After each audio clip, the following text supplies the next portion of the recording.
Bismillahirrahmanirrahim. Innal hamdalillah nahmaduhu wa nasta'inuhu wa nastaghfiruh wa na'udzu billahi min shururi anfusina wa min sayyiati a'malina. May yahdihillahu fala mudilla lahu wa may yudlilhu fala hadiyalah. Wa asyhadu an la ilaha illallah wahdahu la syarikalah wa asyhadu anna Muhammadan 'abduhu wa rasuluh. Amma ba'd. Rabbi shrah li sadri wa yassir li amri wahlul 'uqdatam min lisani yafqahu qawli. Rabbi zidni ilma warzuqni fahma. Allahumma inna nas'aluka ilman nafi'a wa rizqan tayyiba wa amalan mutaqabbala. Assalamualaikum warahmatullahi wabarakatuh. Apa khabar jemaah di Masjid Yusof Ishak semuanya? Sihat pada hari ini? Jadi bagaimana kita hari ini sudah bersedia untuk mengikuti sambungan bagi perbincangan kita minggu lepas. Hadis yang perbincangan bab kita yang minggu lepas belum selesai ya. So hari ini kita masih lagi akan memfokuskan pada bab yang sama ya, iaitu kita akan bincang berkenaan dengan bab 41 dan hari ini kita berada pada bahagian yang kedua. Baik, dalam perbincangan kita di bahagian yang kedua ini ya, kita akan masuk pada hadis kita yang berikutnya dalam bab 41, iaitu kita ada hadis bernombor 117 di halaman 353 ya. Okey, betul. Halaman 353, dan sebagaimana biasanya jika sekiranya muka suratnya berbeza, mudah saja cari hadis 117, okey. Nombor hadis 117, kemudian lihat di mana bab 41 bertajuk begadang untuk membicarakan ilmu. Namun kalau dalam skrin kita ni, dalam video kita di sini, kita namakan ia berjaga malam untuk membicarakan ilmu ataupun membincangkan berkenaan dengan ilmu. Baik, pada hadis kita yang bernombor 117 pada hari ini, okey, dalam hadis ini di sini Ustazah akan baca yang warna ungu tu ya. Okey, so sama saja dalam kitab dan juga dalam slide ini tidak ada yang bezanya. Cuma di sini kita akan mula daripada Ani bin Abbasin. Dalam kitab juga cari Ani bin Abbasin. Baik, Ani bin Abbasin qala bitu fi baiti khalati Maimunata bintil Harith zaujin Nabi sallallahu alaihi wasallam.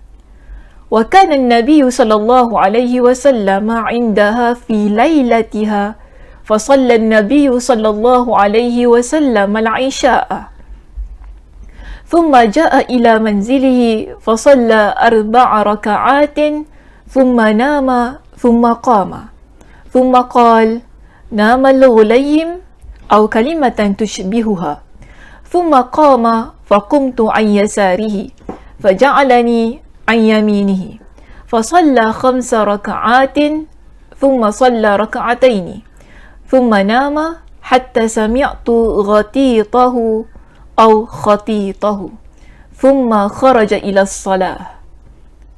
Baik, ini hadisnya ya, yang diletakkan pada nombor 117.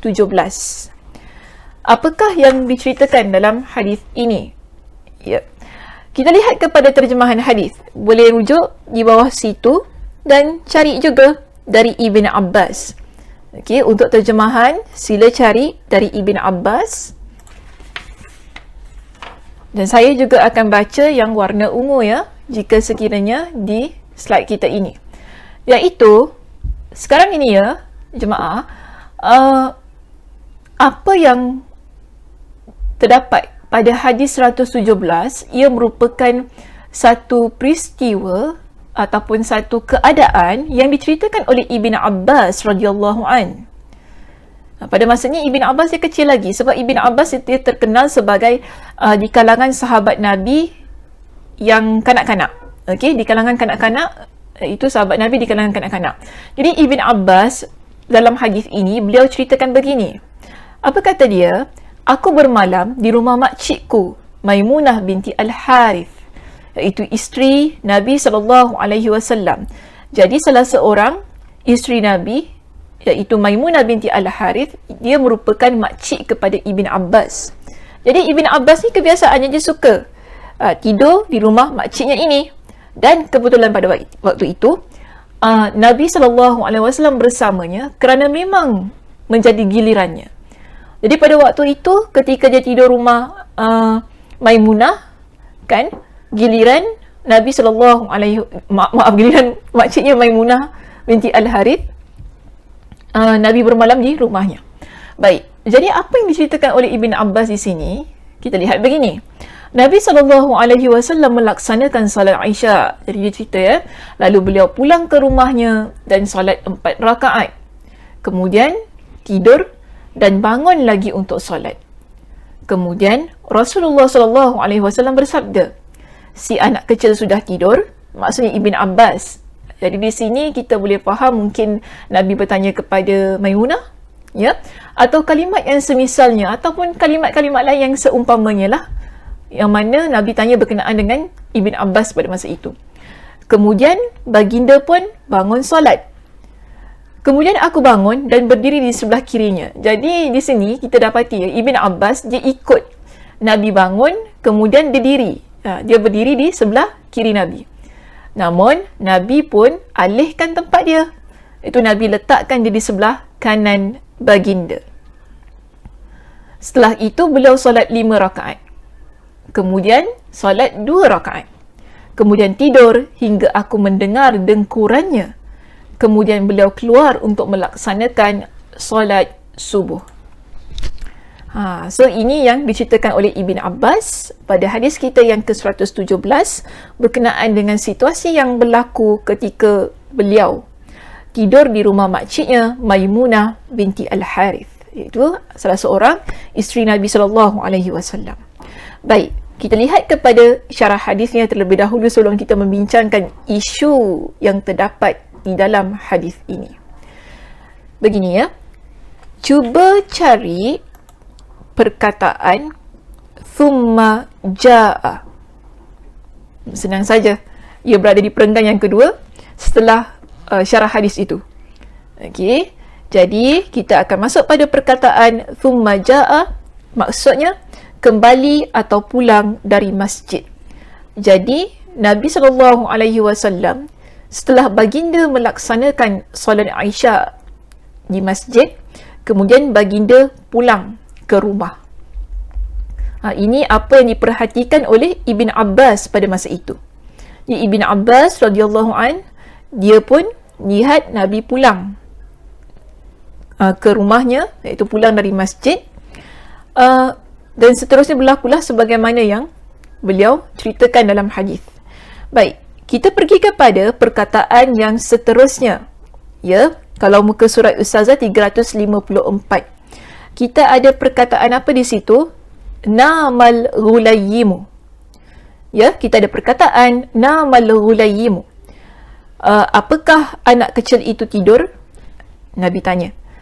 Baik, jadi kata ini disebutkan dalam bentuk tasghir. Tasghir ni maksudnya dikecilkan.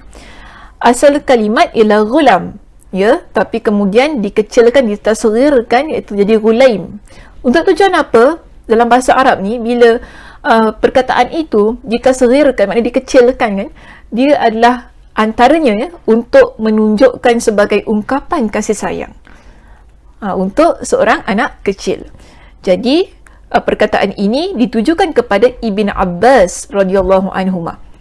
Baik, ada kemungkinan bahawa sebenarnya Nabi SAW ingin mengkhabarkan bahawa Ibn Abbas sudah tertidur.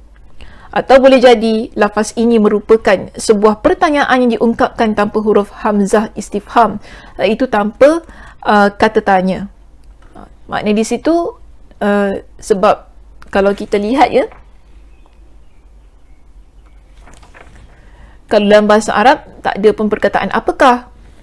Cuma disebutkan nama al-ghulayyimu. Ada, kalau dalam bahasa kita terjemahkan adakah ataupun apakah lah, kan. Tapi kalau dalam bahasa Arab ni nampaknya nama al-ghulayyimu, cuma seolah-olah Nabi tanya, budak tu dah tidur? Macam itulah, kan. Kalau kita kata dah makan, Kita tak ingat adakah awak sudah makan. Tak ada perkataan adakah. So di sini walaupun tidak ada perkataan adakah, apakah, kan, namun ayat itu menunjukkan satu bentuk istifham. Okey, kalau dalam kitab kita lah dia terjemahkan sedemikian. Baik, dan itulah makna yang sebenarnya pada hadis ini. Jadi maknanya kita boleh ambil ada pertanyaan yang Nabi ajukan untuk lihat adakah Ibn Abbas ini dia tidur ataupun tidak. Baik. Kemudian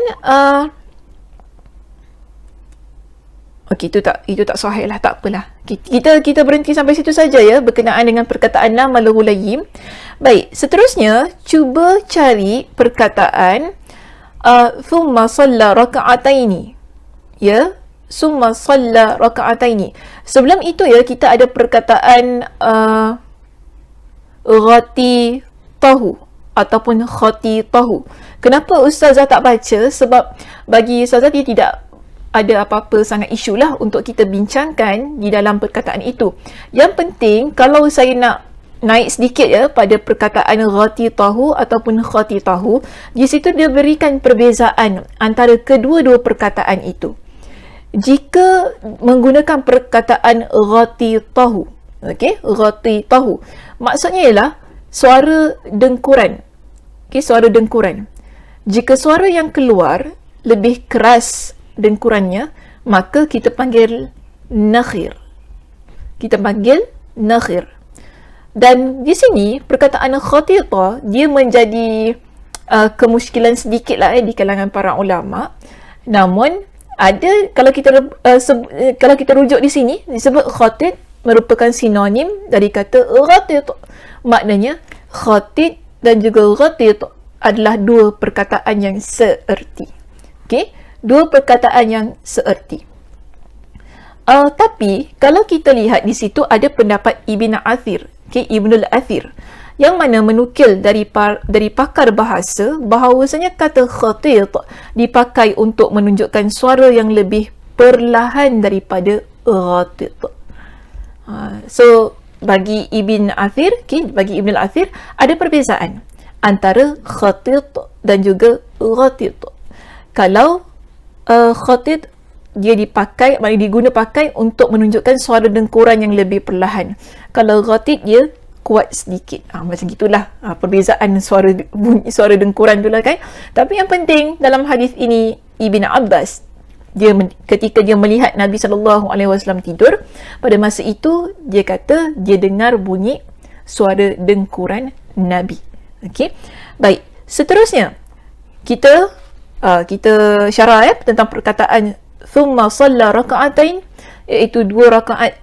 Apa yang dimaksudkan dengan shalla raka'atain? Nabi SAW solat 2 rakaat ini, itu solat apa?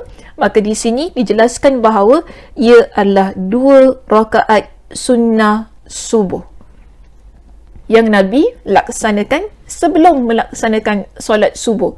Sebab tadi ya, bila kita baca hadisnya, Nabi SAW kemudian keluar untuk melaksanakan solat kan, maknanya Nabi keluar ke masjid untuk melaksanakan solat subuh. Namun sebelum itu, ketika Nabi dengar azan, maka Nabi solat 2 rakaat sunat solat subuh terlebih dahulu di rumah.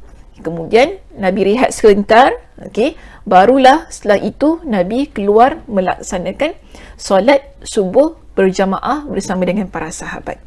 Jadi ini adalah pengamatan yang dilihat oleh Ibn Abbas radhiyallahu anhuma ketika beliau bermalam di rumah makciknya siapa? Maimunah binti Al-Harith.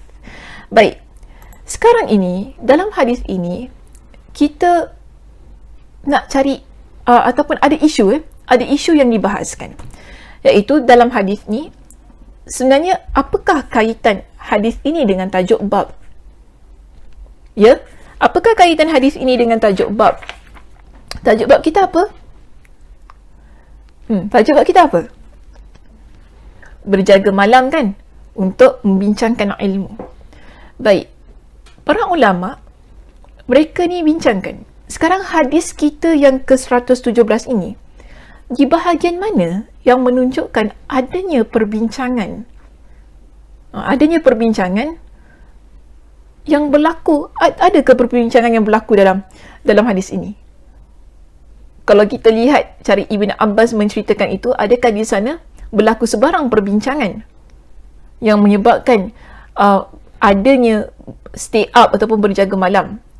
Yang kita, jangan lupa ya, kita bincangkan pada minggu lepas bahawa maksud as-samar dalam tajuk bab ini apa? Berjaga perbincangan yang berlaku selepas solat Isyak. Ini berkenaan dengan tajuk kita. Jadi, perbincangan yang berlaku selepas solat Isyak itu, adakah ia berlaku pada hadis kita yang ke-117? Nampaknya macam tidak ada sebarang perbincangan pun. Betul tak? Kalau kita lihat daripada keseluruhan penceritaan Ibn Abbas itu, tak nampak langsung ada perbincangan. Jadi, kalau tak ada sebarang perbincangan, kenapa Imam Al-Bukhari masukkan hadis ini dalam bab berjaga malam untuk membincangkan ilmu? Macam tak ada kena-mengena, tak ada kaitan. So, di sini ada perbincangannya. Kita ada beberapa pendapat berkenaan dengan isu ini. Ya, baik. Kita lihat pendapat yang pertama. Pendapat yang pertama menyebutkan begini. Pendapat ini ya ada pada muka surat 356. Okey, boleh rujuk di sana. Iaitu disebutkan bahawa pengamatan yang dilakukan oleh Ibn Abbas terhadap kelakuan Nabi sallallahu alaihi wasallam. Jadi itu kita panggil sebagai perbincangan. Boleh jadi, dia kata. Boleh jadi as-samar, iaitu begadang dan melakukan perbincangan pada malam hari. Yang dimaksudkan di dalam hadis ini adalah pengamatan yang dilakukan oleh Ibn Abbas terhadap perilaku Nabi sallallahu alaihi wasallam. Sebab tidak ada perbezaan antara mengajarkan ilmu dengan ucapan dan antara mengajarkan ilmu dengan perbuatan. Jadi, di sini kita dapati Ibn Abbas dia berjaga malam tersebut untuk menuntut ilmu. So, ini pendapat yang pertama. Bagi mereka, keadaan ataupun pengamatan yang dibuat oleh Ibn Abbas di dalam hadis ini, ia menunjukkan satu perbincangan ilmu. Okay? Ia menunjukkan satu perbincangan ilmu. Tak semestinya bagi mereka membincangkan ilmu tu adalah berlakunya perbualan. Namun, kita lihat begini. Ada satu maaf belum lagi sampai. Baik, ini yang pertama ya, pendapat yang pertama. Bila kita masuk kepada pendapat yang kedua, iaitu pendapat Al-Kirmani. Beliau mengatakan begini. Kemungkinan perbincangan itu berlaku dengan tindakan Nabi yang memindahkan Ibn Abbas dari kiri ke kanan. Masa Nabi SAW bangun untuk solat malam tu kan, Ibn Abbas dia berdiri di sebelah mana? Kanan atau kiri? Kiri. Jadi Nabi pindahkan dia di sebelah kanan. So ini adalah satu ilmu. Okey, maknanya makmum bila solat berdua ni secara berjamaah dua orang, makmum perlu berada di bahagian kanan. Sebab tu Nabi SAW pindahkan dia daripada kiri pergi ke sebelah kanan Nabi SAW. So, bagi Al-Karmani, kemungkinan itulah sebenarnya perbincangan yang berlaku di dalam hadis ini. Okey, so ini pendapat yang kedua. Pendapat yang pertama tadi kata apa? Berkenaan dengan pengamatan Ibn Abbas itulah perbincangan ilmu. Tapi kalau merujuk kepada pendapat Al-Karmani di sini, beliau kata tindakan Nabi yang memindahkan posisi Ibn Abbas daripada kiri kepada kanan itulah perbincangan ilmu yang berlaku. Baik, kita ada pendapat yang ketiga. Okey, kita ada pendapat yang ketiga. Yang mana pendapat ini adalah daripada Ibn Hajar Al-Asqalani, yang merupakan pensyarah bagi kitab kita. So di sini apa kata Ibn Hajar? Dia kata begini.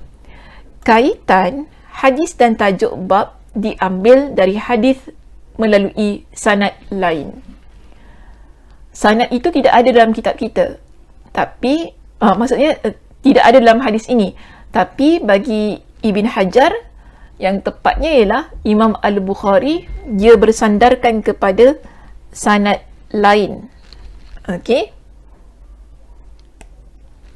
Sanad lain yang berlaku yang terdapat pada hadis yang lain. Okey, yang terdapat pada hadis yang lain. Contohnya di sini, cuba rujuk pada muka surat 357. Setelah Imam Ibn Hajar, beliau menjelaskan berkenaan dengan kaitan hadis dan tajuk bab yang diambil dari hadis melalui sanad yang lain, ya, iaitu dia kata gini. Jadi yang diinginkan oleh Al-Bukhari tentang korelasi antara judul bab dan hadis adalah lafaz yang tercantum dalam sanad lain yang secara jelas menunjukkan hakikat as-samr, iaitu berjaga malam tadi kan untuk membincangkan ilmu yang dilakukan setelah solat Isya, iaitu hadis yang Al-Bukhari cantumkan pada kitab At-Tafsir dan kitab lainnya dari jalur Quraib dari Ibn Abbas. Dalam hadis ini tidak ada menyebutkan berkenaan dengan hal ini, tapi Imam Al-Bukhari rujuk pada hadis yang lain tapi daripada sanad yang lain, yang mana beliau muatkan di kitab yang lain. Masih lagi kitab Imam Al-Bukhari, masih lagi dalam kitab beliau, tapi beliau letakkan dalam kitab yang lain. Sekarang kita belajar kitab Al-Ilm, ya, kitab ilmu. Tapi hadis yang lain yang ada kaitan dengan tajuk bab ini, iaitu berkenaan dengan menunjukkan berlakunya perbincangan selepas solat Isya oleh Ibn Abbas ini kan, dalam hadis Ibn Abbas ini kan, ialah hadis yang Imam Al-Bukhari letakkan di mana? Kitab At-Tafsir.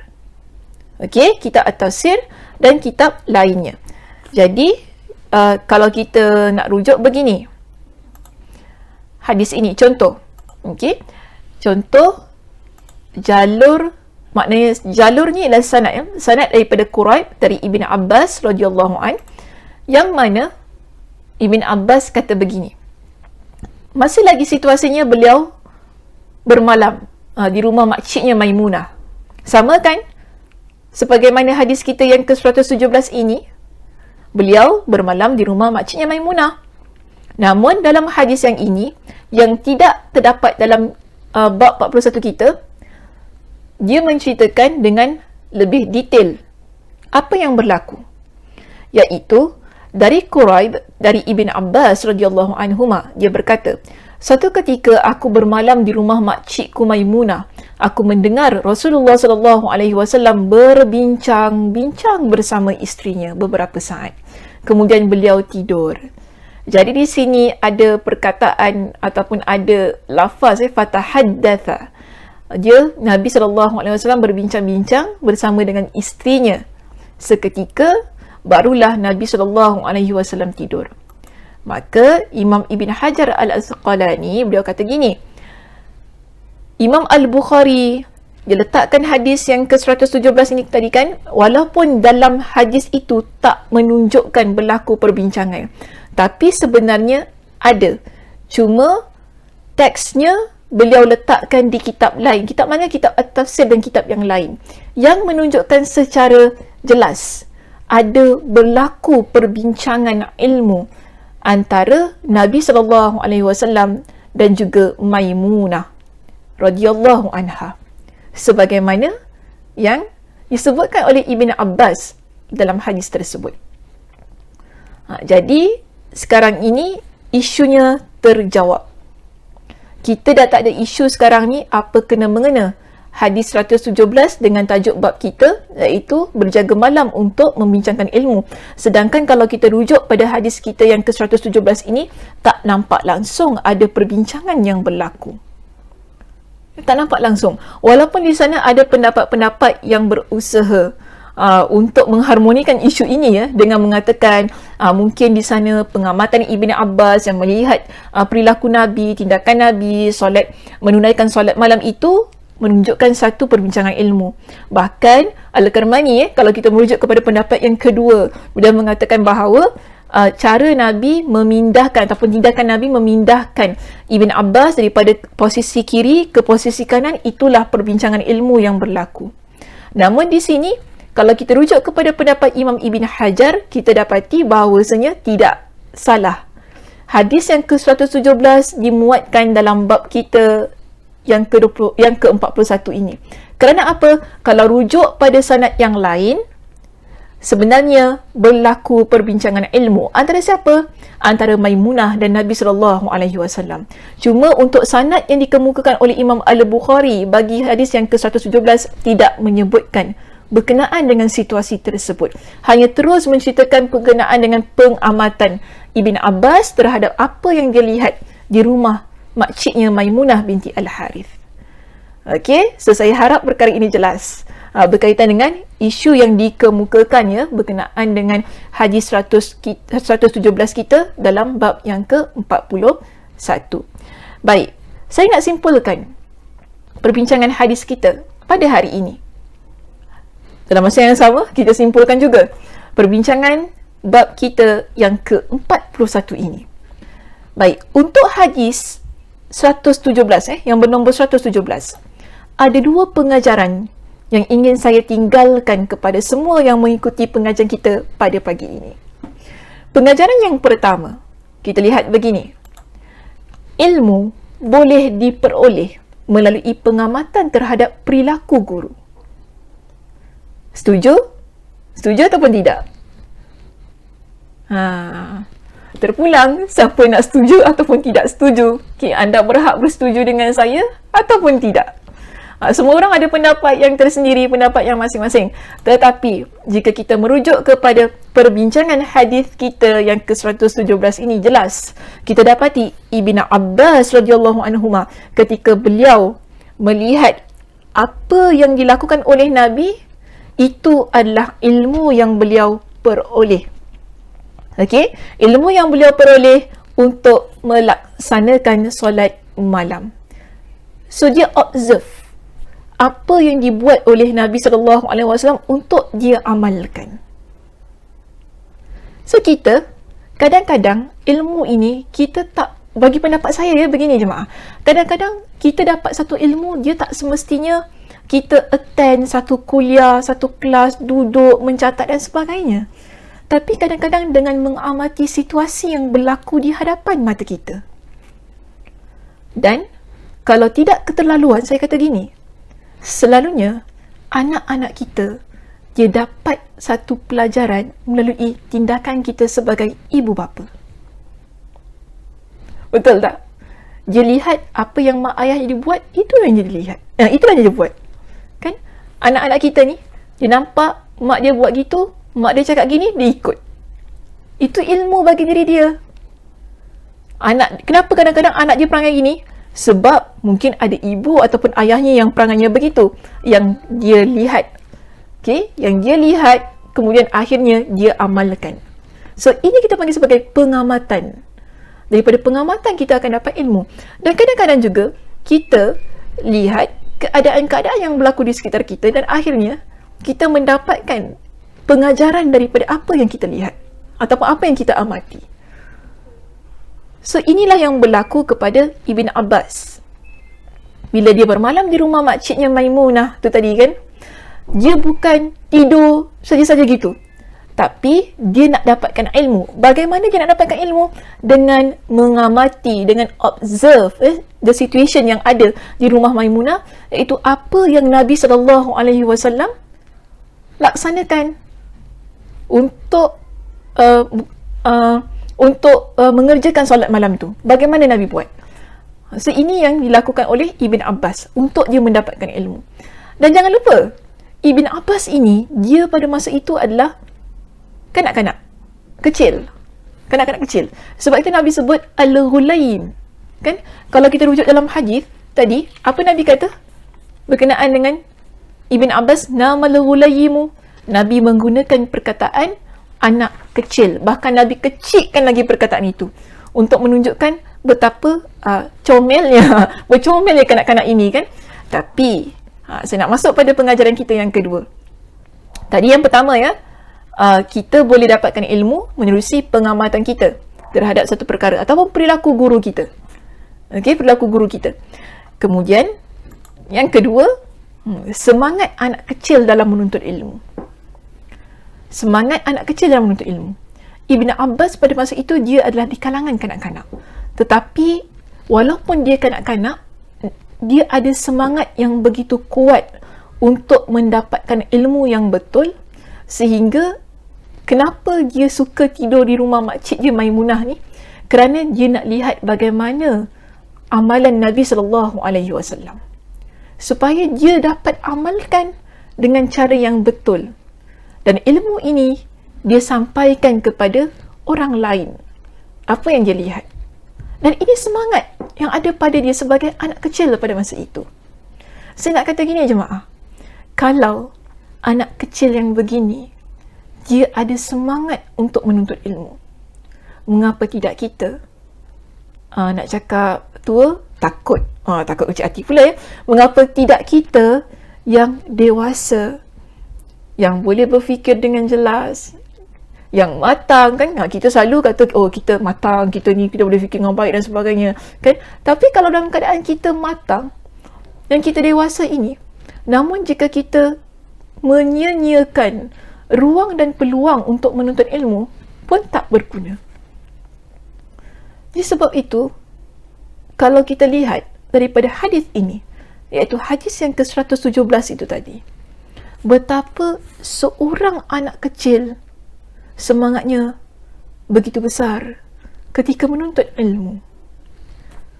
Jadi kita belajar daripada semangat anak kecil ini, yang mana pada masa itu kan, kita lihat dia stay up tau. Dia tak tidur. Dia tidur, tapi dalam keadaan yang dia berjaga-jaga supaya apa? Dia dapat lihat situasi yang berlaku dia berkenaan dengan amalan Nabi SAW itu tadi. Sampai bila Nabi bangun, dia pun turut bangun bersama. Betul tak? Kalau dia tak ada inisiatif untuk mengamati ataupun observe tadi kan, kalau Nabi bangun, dia tak bangun. Dia tidur je. Lagipun dia budak-budak pun apa nak ikut solat malam. Namun semangat dia, dia tetap bangun bersama dengan Nabi. Dan pada masa tu kita lihat dia menempatkan diri dia pada tempat yang salah. Namun Nabi membetulkan posisinya daripada kiri kepada kanan. Ini yang perlu kita ambil, semangatnya itu tadi dalam menuntut ilmu. Lebih-lebih lagi ilmu agama. Tidak ada satu kata yang terlambat untuk menuntut ilmu Allah. Ya, kena ingat itu. Tidak ada kata terlambat untuk kita jadi orang yang belajar berkenaan dengan agama. Jadi, jangan malu kalau sekiranya kita ni rasa masih banyak yang kita tak tahu dalam hal agama. Terus kuatkan semangat belajar, buang rasa malu itu. Sebab apa? Ilmu yang kita belajar ini, ia memberikan manfaat untuk dunia dan akhirat kita. Bila kita faham tentang agama yang kita anuti, kita akan beramal dengan amalan yang benar. Kita akan beramal dengan amalan yang betul. Dan inilah yang menjadikan kita hamba Allah yang beramal dengan amalan-amalan yang mendatangkan manfaat bagi diri kita. Tapi kalau kita tidak ada ilmu, kita beramal ikut suka hati kita, boleh? Tak boleh.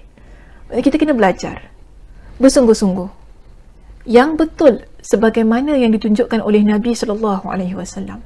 Kenapa kita belajar hadis ni jemaah? Kerana apa? Kita nak beramal sebagaimana yang Nabi SAW amalkan. Kita nak ikut apa yang Nabi SAW lakukan. Dan kita nak contohi perilaku-perilaku, tindakan-tindakan yang Nabi SAW tunjukkan semasa hayat baginda. Sebab itu kita belajar. Jadi, dalam keadaan kita nak belajar itu tadi kan, pastikan kita sentiasa dalam keadaan yang semangat yang kuat, ya, semangat yang kuat. Semangat kita memang sentiasa turun dan naik, itu biasa saat kita belajar. Tapi kalau kita ada semangat yang kuat, walaupun pada masa itu semangat kita merudum, ia akan tetap masuk pada tracknya semula. Untuk kita terus-terusan konsisten dalam pengajian ilmu. Okey, saya rasa itu sahaja perbincangan kita pada pagi ini. Mudah-mudahan perbincangan kita tentang hadis 117 tu tadi kan, memberikan manfaat untuk kita amalkan dan kita jadikan ia sebagai satu penguat semangat kita, motivasi diri kita, agar kita dapat contohilah sebagaimana Ibn Abbas radhiyallahu anhu itu tadi.